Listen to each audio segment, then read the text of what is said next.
3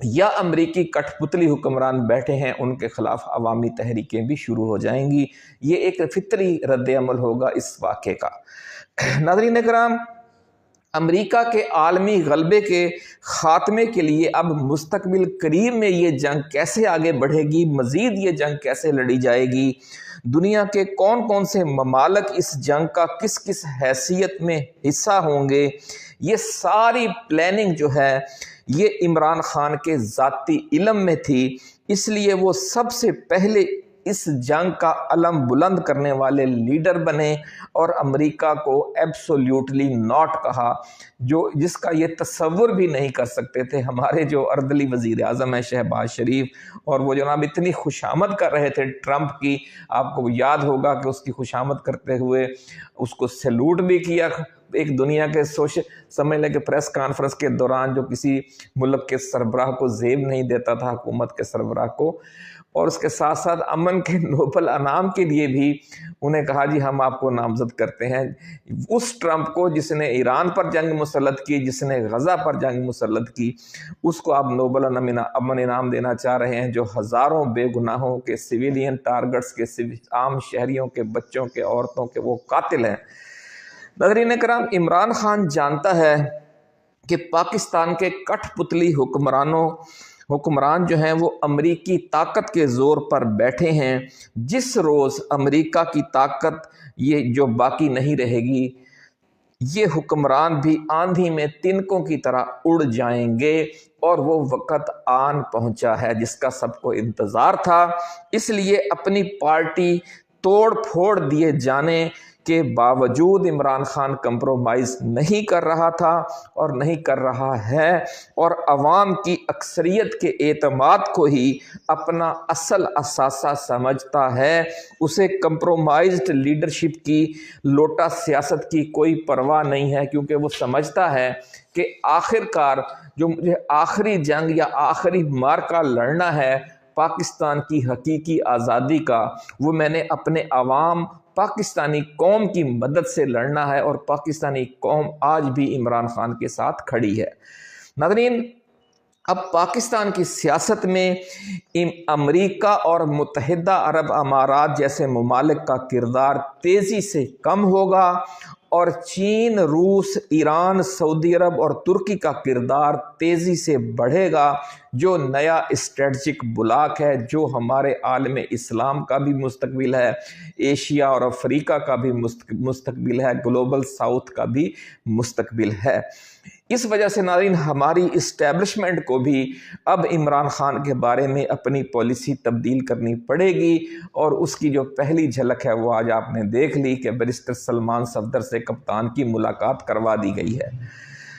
ناظرین کرام، امریکہ نے کیا گیم بنائی ہوئی تھی، تھوڑا سا اب یہ سن لیں پھر آگے بڑھیں گے۔